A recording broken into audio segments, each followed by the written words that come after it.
नमस्कार दोस्तों, मैं हूं विजय कुमार शर्मा। इलेक्ट्रो ज्ञान चैनल में आपका स्वागत है। दोस्तों, आज की वीडियो में मैं आपको हर्ट्ज यानी फ्रीक्वेंसी क्या होती है उसके बारे में बताने जा रहा हूं। तो वीडियो शुरू करने से पहले जो मेरे चैनल्स पर नए हैं प्लीज वीडियो में लास्ट तक बने रहें, क्योंकि आज का वीडियो बहुत ही इंफॉर्मेटिव होने वाला है। तो आइए वीडियो को शुरू कर लेते हैं। तो दोस्तों, जैसा कि आज का हमारा टॉपिक है फ्रीक्वेंसी या हर्ट्ज।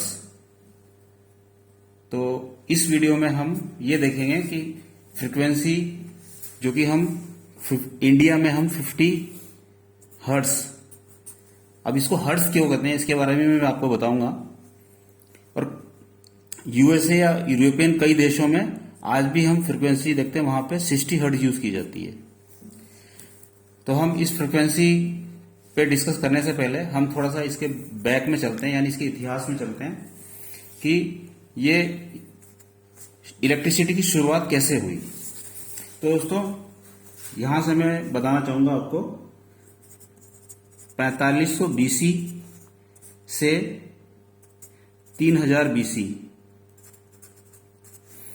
यानी ईसा पूर्व 4500 वर्ष पहले से लेके 3000 बीसी तक जो रोशनी होती थी वो जानवरों के जो चर्बी होती थी उस चर्बी को किसी पात्र में भरकर और उसमें एक लैंप की तरह यूज करते थे, यानी जानवरों की चर्बी जलाकर हमें रोशनी मिलती थी। तो ऐसा 3000 बीसी तक चलता रहा। 3000 बीसी में सबसे पहले मोमबत्ती का यूज हुआ। उसके बाद से मोमबत्ती यूज करते गए। जब भी जहां भी रोशनी की जरूरत होती थी वहां हम मोमबत्ती को यूज करते थे। तो अब हम बात करते हैं इलेक्ट्रिसिटी की। ये तो हुई बहुत पुरानी बात। अगर हम बात करें इलेक्ट्रिसिटी की तो सबसे पहले हेनरिक रुडोल्फ हर्ट्ज, जिन्होंने इलेक्ट्रोमैग्नेटिक वेव्स की खोज की। हेनरिक रुडोल्फ हर्ट्ज, जिसको हम शॉर्ट में हर्ट्ज लिख देता हूं। हेनरिक रुडोल्फ हर्ट्ज ने सबसे पहले इलेक्ट्रोमैग्नेटिक वेव्स की खोज की। उन्होंने बताया कि इलेक्ट्रोमैग्नेटिक वेव्स कैसे चलती हैं। तो इस तरह से 1832 में सबसे पहला डीसी जनरेटर बनाया गया। यानी 1832 में सबसे पहले डीसी जनरेटर बनाया गया। उसके बाद इस पे काम होता रहा। उसके बाद 1855 में पहली बार एसी सप्लाई जनरेट की गई। एसी सप्लाई सबसे पहले 1855 में जनरेट की गई। उसके बाद फिर इस पर काम होता रहा। सबसे पहला जो ट्रांसमिट पावर हाउस यानी ट्रांसमिशन लाइन जो बनाई गई वो 1893 में बनाई गई। यानी पावर को, एसी पावर को जो ट्रांसमिशन किया गया, एसी ट्रांसमिशन जो किया गया वो 1893 में किया गया। उसके बाद 1882 में पहला डीसी पावर प्लांट बनाया गया। 1897 ये सब जो है यूएसए में हो रहा था काम। ये जो सारा काम था, सबसे पहला जो AC power plant, AC power plant in USA, यानी कि 1897 में सबसे पहला एसी पावर प्लांट वहां पर बनाया गया। अब हम थोड़ा सा और आगे चलते हैं, थोड़ा सा हम पीछे चलते हैं, आगे नहीं सॉरी पीछे चलते हैं। तो हम यहां देखेंगे कि जो पहला जो पावर प्लांट जो बनाया गया उसमें जो हमारी जो वोल्टेज रखी गई वो 2 केवी यानी 2 केवी और 130 हर्ट्ज रखी गई। यानी 2000 वोल्ट जो होती थी, पावर होती थी, उसको हम ट्रांसमिट करते थे और ये करते थे हम 130 हर्ट्ज पर।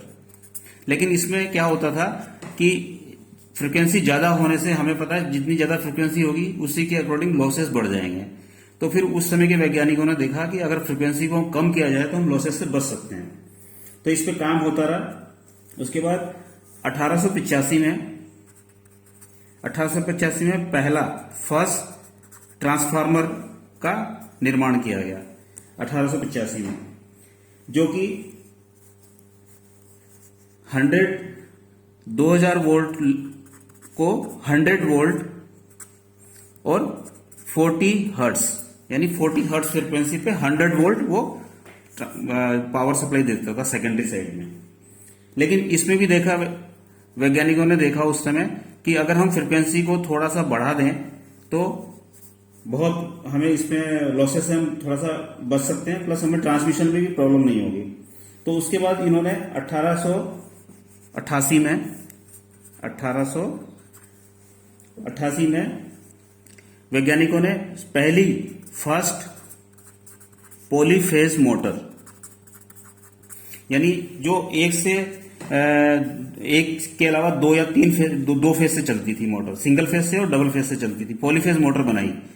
अब ये जो मैं बात कर रहा हूं, ये जो ट्रांसमिशन हुआ ये सिंगल फेज में हुआ था, सिंगल फेज में ट्रांसमिशन होता था। उस समय ट्रांसफार्मर जो सिंगल फेज के ही बनाए जाते थे। तो 1898 में पहले पॉलीफेज मोटर बनाई गई और ट्रांसफार्मर भी 1891 में, यानी ट्रांसफार्मर में भी काम होता रहा। और पहला जो 3 phase transmission line plus transformer और लाइन, ये 1891 में बनाई गई सबसे पहला। उसके बाद फिर इस पे काम होता रहा। ये जो ट्रांसमिशन लाइन थी ये 8 kV वोल्टेज को, यानी 8000 वोल्ट को ये 55 वोल्ट तक स्टेप डाउन करते थे और ये भी 40 हर्ट्ज पे करते थे। लेकिन इन्होंने देखा कि जब 55 वोल्ट पे करते थे तो इनको जो कंडक्टर जो बड़ा हेवी लेना पड़ता था।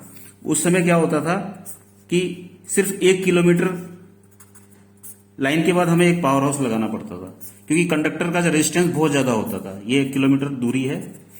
तो इससे निजात पाने के लिए इन्होंने क्या किया, इसकी वोल्टेज को बढ़ाया और वोल्टेज को बढ़ाकर इन्होंने 220 वोल्ट तक लेके गए। ये जो 55 वोल्ट से 110 वोल्ट पे लेके गए और 110 वोल्ट और 60 हर्ट्ज इन्होंने फ्रीक्वेंसी को, थोड़ा सा फ्रीक्वेंसी को भी बढ़ाया। तो 110 वोल्ट 60 हर्ट्ज पे ये ट्रांसमिट करने लगे।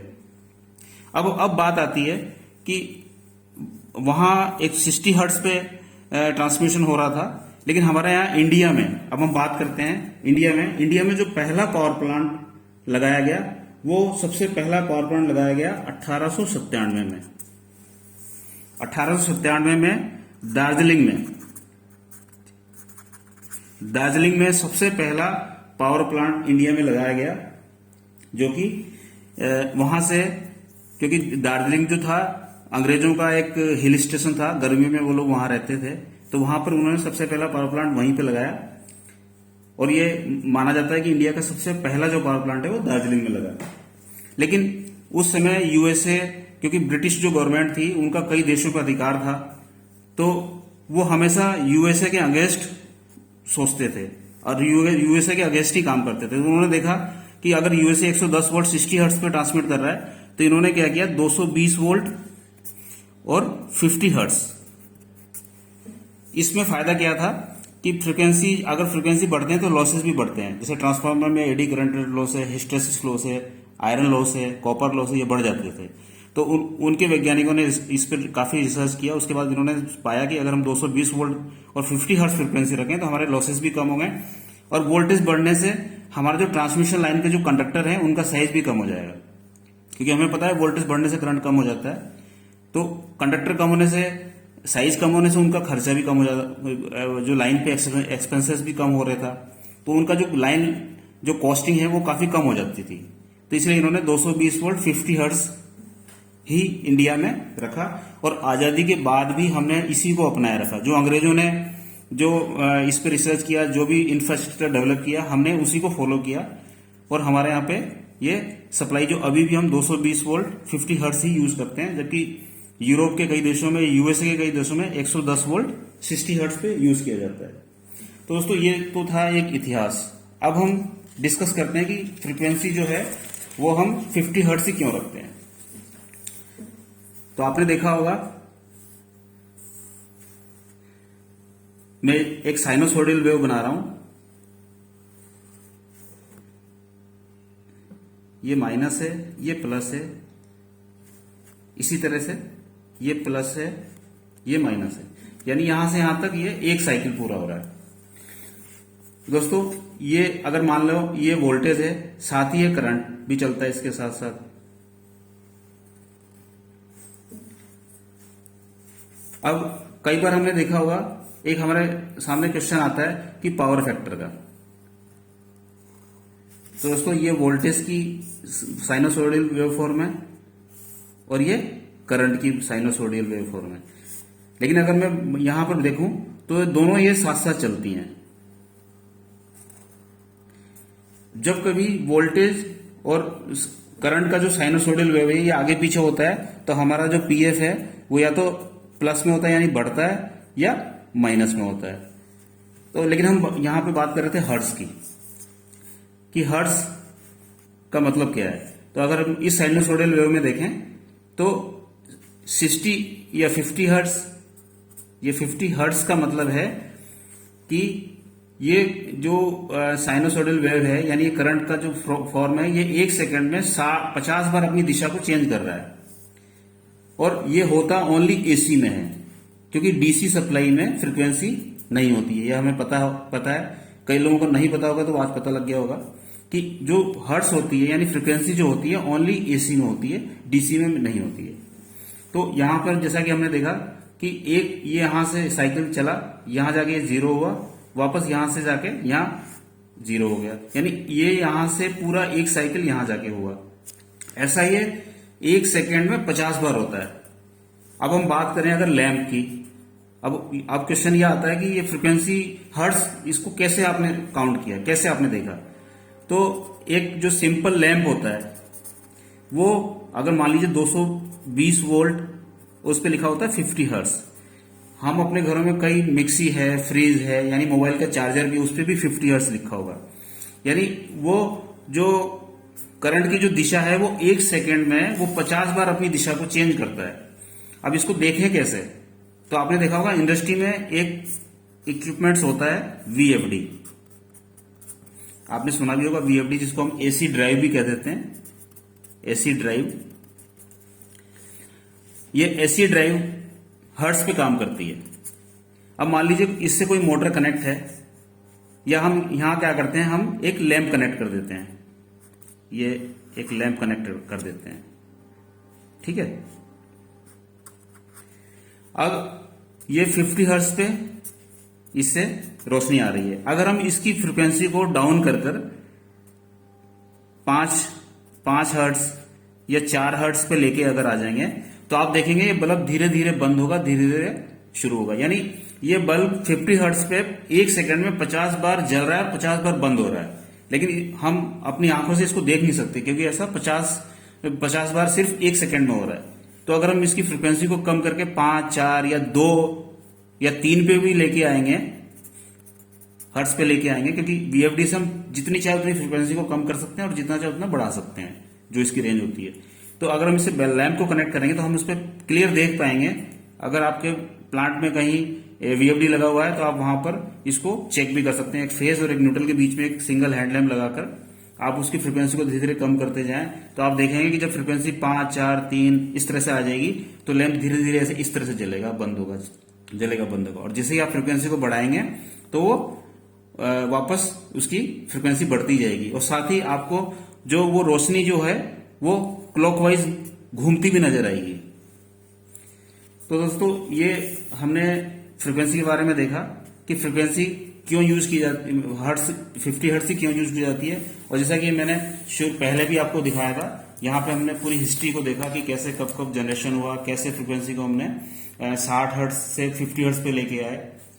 और यहाँ पर हमने बड़े सिंपल तरीके से समझा कि फ्रीक्वेंसी, दोस्तों एक बात और है कि फ्रीक्वेंसी को अगर जैसे जैसे अगर हम बढ़ाएंगे, अगर हम ऊपर ले जाएंगे तो लॉस यानी ट्रांसफार्मर के लॉसेस बढ़ते हैं।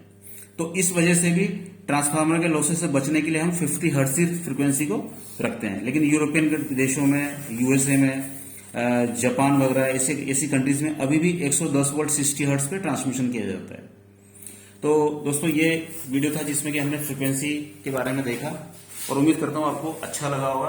अगर मेरा वीडियो आपको पसंद आया तो प्लीज इसे लाइक कीजिए, शेयर कीजिए और साथ ही बेल आइकन को भी पुश करना ना भूलें, ये बिल्कुल फ्री है। और बेल आइकन पुश करने के बाद उसमें ऑल वाले ऑप्शन पे आप क्लिक करेंगे ताकि आपको मेरे आने वाली वीडियोस की नोटिफिकेशन सबसे पहले मिल जाए। तो आज की वीडियो में इतना ही, मिलते हैं किसी अगले वीडियो में, तब तक के लिए नमस्कार।